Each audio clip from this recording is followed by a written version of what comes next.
Salut à tous, ravi de retrouver sur canalturf.com. Le week-end de gala se poursuit ce dimanche sur l'hippodrome d'Auteuil avec pas moins de 3 groupes 1 à l'affiche. Concernant le quintet, il s'agira du prix Count-Schönberg, une épreuve qui rassemble sur les haies des chevaux de 5 ans et au-dessus. Voici tout de suite ma sélection pour cette épreuve. J'ai placé en tête le top weight, le 1 Silver Axe, un cheval confirmé à ce niveau de compétition.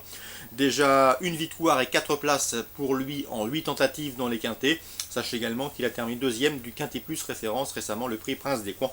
C'est mon avis, une base de jeu tout indiquée. Je poserai le 11 Adagio Desbordes qui a terminé troisième de ce prix Prince des Coins dans son sillage. Le 3 Vicky du Reponey reste sur 2 probants succès. Le premier en est, le second récemment dans un quintet sur le steeplechase. Comme vous le savez, elle aime animer les courses auxquelles elle participe à mon avis. Elle a encore sa chance dans ce lot, elle peut terminer sur le podium. Le 4 Perlit Clermont a terminé seulement 14e du prix Prince des Coins, mais cette performance n'est pas à prendre au pied de la lettre. Auparavant, le cheval avait collectionné les places d'honneur dans les tournois de ce genre, il faut le racheter. J'ai également retenu le 5 Mister Emily, qui n'est autre que le vainqueur de ce prix Prince des Coins, un succès qui lui a valu d'être remonté de 4 kg par le handicapeur. Cela dit, il conserve son mot à dire pour l'obtention d'un accessite. Le 9 Blue Span et le 7 Astre de Ballon, respectivement affichés 5e et 7e de ce prix Prince des Coins, se tiendront en embuscade. Attention également au numéro 8 Verdura des Obos, qui aura pour elle sa fraîcheur en cette fin d'année. Une course de rentrée encourageante, 5e le mois dernier, courant septembre sur l'hippodrome d'Anguin. Sachez également qu'elle affiche 3 places en 6 tentatives dans les quintets et qu'elle a déjà gagné sur les haies d'Auteuil. Mieux vaut donc s'en méfier, c'est peut-être la belle cote à l'arrivée de ce quintet plus du dimanche 8 novembre. Résumé chiffré pour ce quintet: As, 11, 3, 4, devant le 5, devant le 9, le 7 et le 8. On poursuit à Auteuil, réunion 1. Dans la deuxième, le 104 Dos Santos me plaît beaucoup, un cheval qui revient ici sur le steeplechase, un cheval qui avait couru le steeple notamment au plus haut niveau en courant le prix Maulrich Gillois à l'âge de 4 ans. Ensuite, le cheval a couru la grande course de d'Auteuil début juin. Ici dans ce lot, c'est à mon avis une première chance, le 104 Dos Santos, candidat au podium. On lui posera bien sûr le 202 As d'Estruval, le 203 Kialco et éventuellement le 205, à savoir au combat respectivement affiché premier, deuxième et troisième du prix de Bagatelle le mois dernier sur cet hippodrome. 204 l'opposition, le 2 et le 3. Dans le prix Cambacérès, un groupe 1 pour des chevaux de 3 ans sur les haies. Bien sûr, le 302 de Weiss s'annonce comme le cheval à battre. Il n'a pas connu la défaite lors de ses 5 dernières sorties publiques. Déjà 5 victoires pour lui en 6 courses courues. Inutile de vous dire que c'est incontestablement le cheval à battre. On lui posera le 309 Chimère du Berlay ou encore le 306 Moka Lakatoas, respectivement affichés 2e et 3e du prix Georges de Talouet 3, une épreuve de groupe 2 disputée sur ce tracé dernièrement, où il terminait dans le sillage de l'intouchable Device, ce 302. 302, 309, 306, on prend les mêmes et on recommence.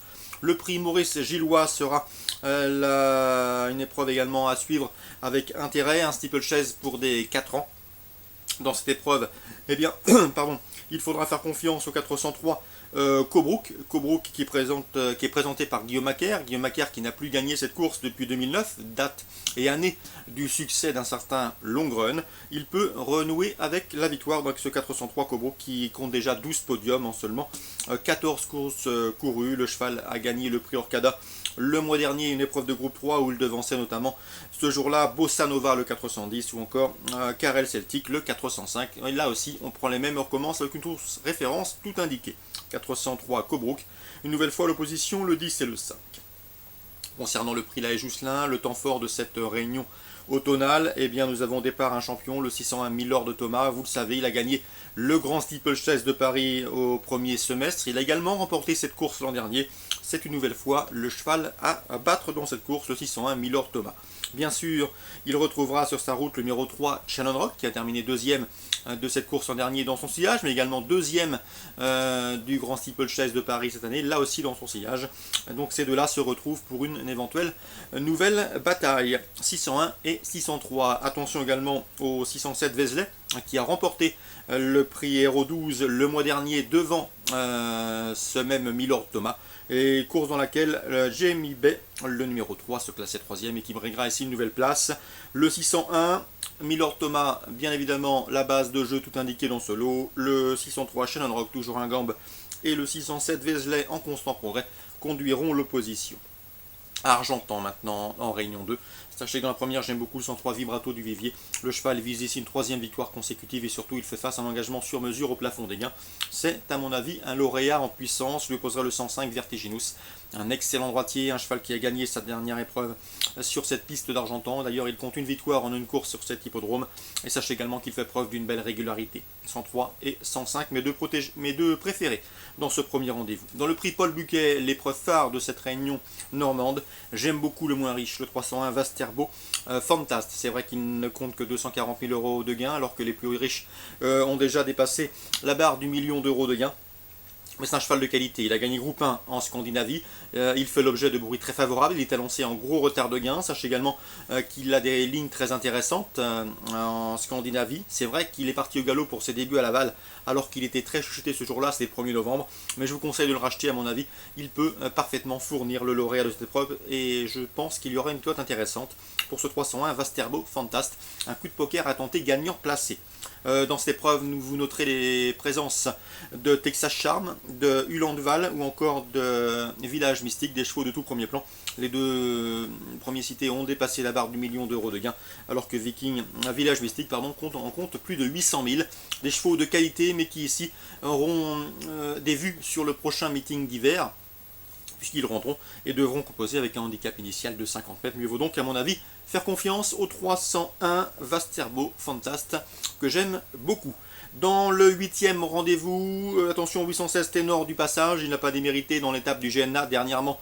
C'était mercredi dernier où il s'est classé 5e en dépit de 50 mètres de handicap initial. Il rendait en effet la distance ce jour-là.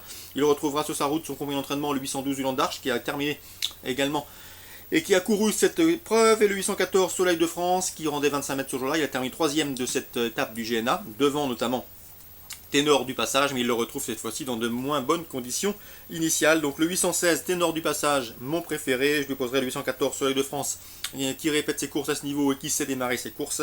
Attention au 812 également, Uland d'Arche, capable à mon avis de se placer à belle cote. Donc voilà pour les infos. Course ciblée Argentan, la première le 3 et le 5, la troisième avec le 301 que je vous conseille vivement, la 8e, 816, 14 et 12. Concernant Borelli en Réunion 3, un coup de cœur, le 101 Pénorca. J'ai eu l'occasion de m'entretenir avec Bruno de Monza, il estime beaucoup cette pouliche. Elle a gagné, elle a terminé deuxième de Listed à la test. Elle a également été jugée digne de participer au prix de la forêt. C'était un groupe 1 disputé le mois dernier à Longchamp, où ce jour-là elle affrontait ses aînés. Ici, elle me semble en mesure de capable de s'imposer de bout en bout, comme vous le savez sans doute. C'est une adepte de la course en avant. Elle peut, à mon avis, les emmener loin et s'imposer tête et corps, c'est-à-dire de bout en bout, le 101 Pénorca pour la Réunion 3 à Marseille-Borelli. Excellent jeu à tous, bon dimanche et à très bientôt sur Direct Course.